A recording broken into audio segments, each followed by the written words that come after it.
Hello दोस्तों, कैसे हो? आपका स्वागत है तिरपान स्टडी सेंटर में। आज जो हम करने जा रहे हैं हिस्ट्री का चैप्टर अत्यंत महत्वपूर्ण है हर एक क्लास के बच्चों के लिए।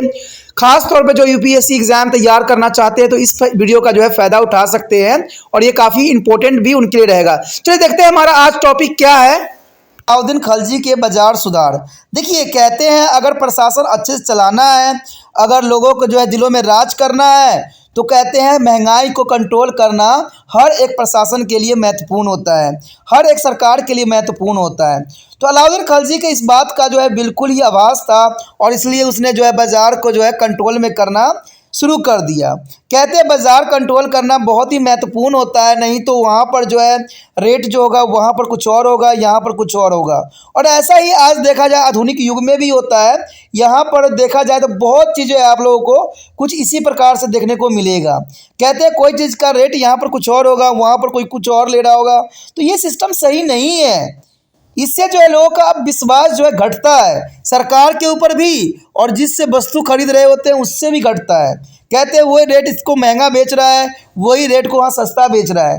तो आखिर ऐसा क्यों कर रहे हैं? सरकार को इस बात पे बहुत ही गौर करने की आवश्यकता है कि रेट के प्राइस पे जो है कंट्रोल करना जरूरी भी रहता है। तो यही बात जो है करके अलाउद्दीन खलजी ने जो है बाजार सिस्टम को लागू करके किया। कहते हैं अलाउद्दीन खलजी के बाजार सुधार प्रशासनिक और सैन्य आवश्यकताओं के अनुकूल थे, क्योंकि जैसा समय था उस अनुसार जो है बाजार सुधार काफ़ी महत्वपूर्ण था।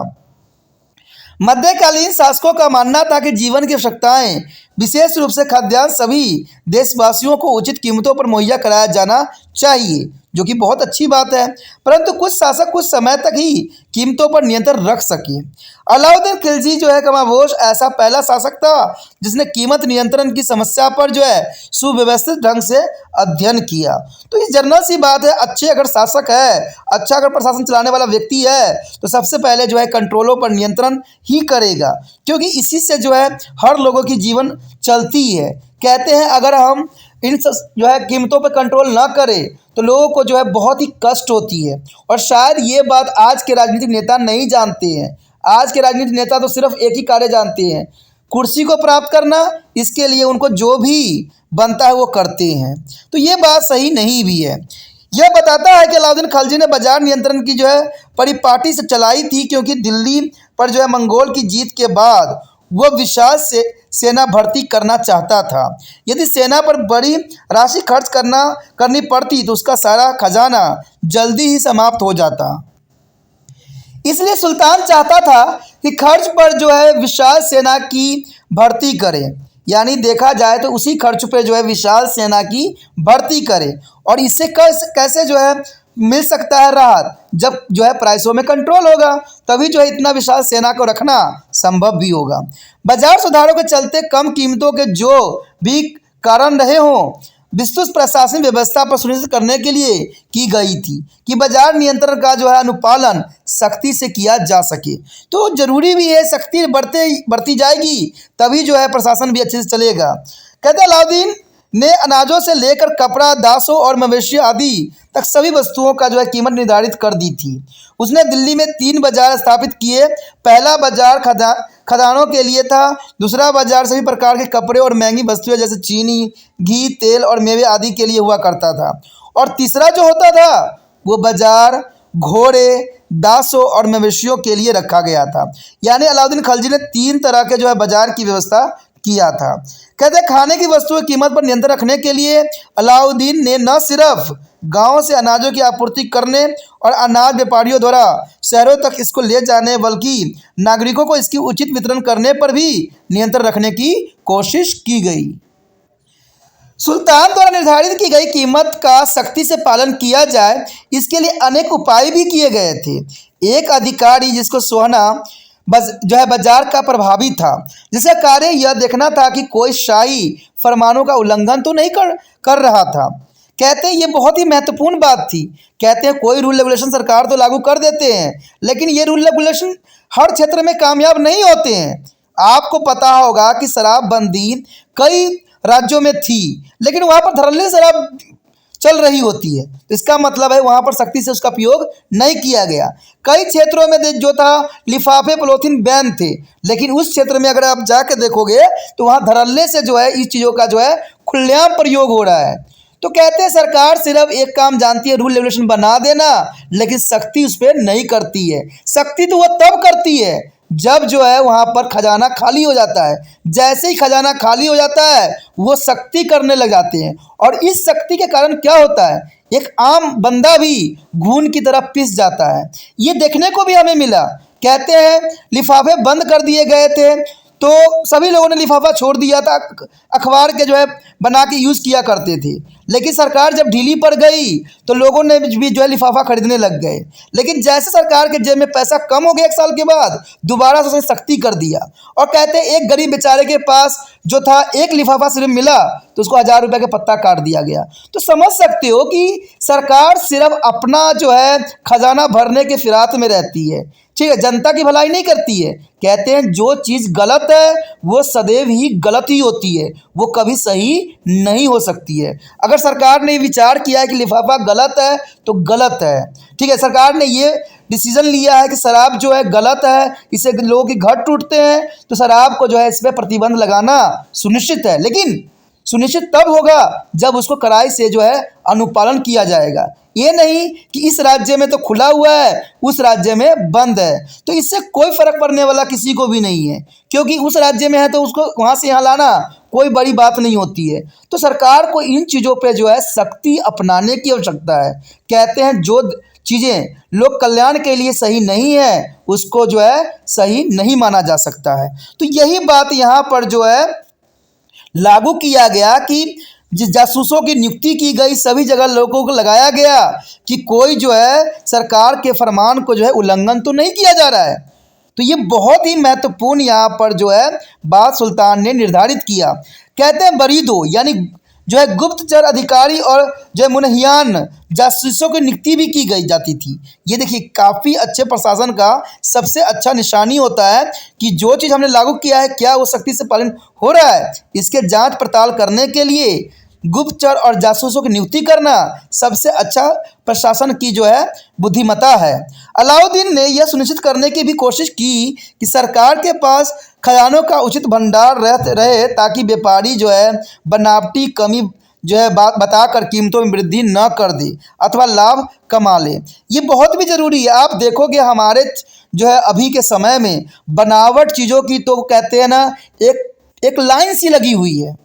तो मैं एक ही बात जानता हूँ, अगर बनावटी चीज़ आ रही है, मिलावटी चीज़ आ रही है और गलत चीज़ें आ रही है बाज़ार में, तो सरकार क्या सोई हुई है? सरकार को हम लोग जिताते इसलिए हैं कि सरकार हर चीज़ पे नियंत्रण रख के हर चीज़ों को सुव्यवस्थित करे। हम एक अकेला नागरिक क्या कर सकते? कुछ नहीं कर सकते। लेकिन प्रशासन अगर एक बार उंगली उठाएगा तो सारे सिस्टम बदल जाएगा। तो प्रशासन को इस बात पर गौर करने की आवश्यकता होती है कि बाज़ार में आखिर मिलावटी चीज़ें क्यों आ रहे हैं, कहाँ से आ रहा है। कोई कंपनी ही भेज रही है तो उस कंपनी को ब्लॉक करो, उस पर ताला लगाओ। लेकिन सरकार ऐसा नहीं करती है क्योंकि उन कंपनियों से उनको इलेक्शन में अच्छा खासा पैसे मिलते हैं। तभी तो आप देखते हो इलेक्शन में करोड़ों रुपया पानी की तरह बहाया जाता है। तो वो आती कहाँ से है? इन्हीं बड़े बड़े लोगों से आती है। तो ये बहुत बड़ी गलत बात है क्योंकि हम जनता के साथ खिलवाड़ नहीं कर सकते, किसी के जीवन के साथ खिलवाड़ नहीं कर सकते। आपने देखा भी होगा कई जगह टीवियों में भी दिखाते हैं कि आज दूध के जगह यूरिया यूज़ किया जा रहा है। तो ये देखिए कि कोई मासूम बच्चा उसको पी रहा होगा तो उसके जीवन पे क्या प्रभाव पड़ेगा, ये आपसे अच्छा कोई सोच नहीं सकता। और उस समय आपको प्रशासन को ही कोसोगे। तो ये बहुत ही ज़रूरी है कि प्रशासन इन चीज़ों पे सख्ती बरते जिससे कि है डुप्लीकेट जो है सामान जो है मार्केट में ना आए और इससे किसी का जीवन नष्ट न हो पाए।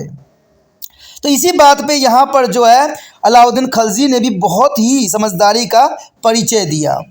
कहते हैं दिल्ली और कहते हैं छैन राजस्थान के अन्य भंडार की स्थापना भी की गई और गांव से शहर में खाद्यान्नों को लाने वाले बाजारों अथवा जो करवानियों को अपना एक निकाय बनाने के लिए भी कहा गया था।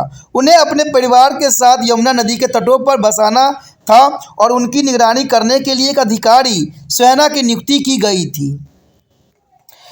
बाजारों को नियमित रूप से उद्यानों की आपूर्ति सुनिश्चित करने के लिए कुछ नियम भी बनाए गए थे। सभी खाद्यान्नों को जो है बाजार मंडियों में लाया जाता था और उन्हें सरकारी कीमत पर ही बेचा जाता था। कपड़े, मेवे, घी आदि वाले दूसरे वस्तु को जो है सराय या अदल कहते थे। यानी दूसरा जो था बाजार प्रणाली थी। देश के कोने कोने से और विदेश से लाए गए सभी कपड़े यहाँ लाया जाता था, उन्हें एकत्र किया जाता था और इसे बाजार में सरकारी दरों पर ही बेचा जाता था।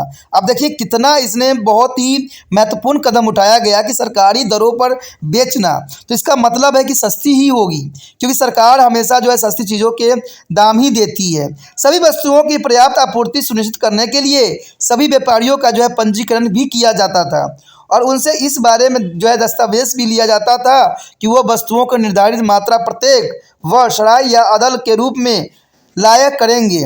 और विदेशी सहित दूर दूर से वस्तुओं को लाने वाले व्यापारियों को इस शर्त पर अग्रिम राशि दी गई कि वह मध्यस्थों को अपना माल नहीं बेचेंगे। कहते हैं महंगी वस्तुओं के लिए अधिकारी अमीरों, मालिकों आदि को उनकी आय के अनुसार इस महंगी वस्तु खरीदने के लिए परमिट यानी अनुमति जारी करता था और यह इसलिए भी किया जाता था ताकि इस महंगे उत्पादों को काले बाजारी को रोका जा सके। कहते हैं हर समय काला बाजारी थी, लेकिन अच्छे प्रशासन के वजह कारण जो है काला बाजारी रोका भी जा सकता है। तो कहते हैं प्रशासन चलाने वाले व्यक्ति को इन सब बातों को जो है पुण्य अध्ययन करना चाहिए और समझना चाहिए कि जितना हो सके काला बाजारी को जो है रोकना उनका दायित्व है। तीसरे बाजार में जो था घोड़े, मवेशियों और दासों की खरीद फरोख्त होती थी। यानी इसमें तीसरी तरह के मार्केट में जो होती थी घोड़ा, मवेशी और दासों के भी खरीद फरोख्त होती थी। उचित कीमतों पर अच्छे किस्म के घोड़े की आपूर्ति सेना के लिए बहुत महत्वपूर्ण माना जाता था। अलाउद्दीन ने शक्तिशाली मध्यस्थ अथवा दलालों को हटा दिया था। ये काफ़ी महत्वपूर्ण था कि इसने मध्यस्थ और दलालों को हटा देना, इससे जो है कुछ चीज़ें सस्ती आती हैं। यह निर्णय लिया गया था कि सरकार घोड़े की कीमत और कीमतों निर्धारित करेगी और इसी प्रकार दास, लड़के और लड़कियां तथा मवेशियों की कीमत भी निर्धारित की गई थी। अब सोच में पड़ गए होंगे कि यहाँ पर लड़कों और लड़कियों के भी जो है खरीद होता था। तो इसमें दोस्तों कोई दो राय नहीं है, पुराने समय में ये सारे कुछ होता था, ठीक है, क्योंकि आपने जाना होगा कि पुराने समय का इतिहास कुछ इसी प्रकार था। तभी तो हमने जो गुलाम वंश पढ़ा था, गुलाम वंश इसी प्रकार के उदाहरणों का जो है एक संकेत था, जहाँ पर जो है इतने इतने बड़े राजा जो थे खरीद के लाए गए थे और उसको गुलाम बना के रखा गया था। ठीक है, तो ये बहुत ही महत्वपूर्ण है कि उस समय दास, लड़के और लड़कियों को खरीदा जाता था और मवेशियों की कीमत भी निर्धारित की गई थी। लेकिन यह सुधार ज़्यादा दिनों तक नहीं चल पाया और अलाउद्दीन की मृत्यु के बाद समाप्त हो गया। कहते हैं अच्छी चीज़ें कभी चलती नहीं हैं, लेकिन बुरी चीज़ें सदैव चलती है।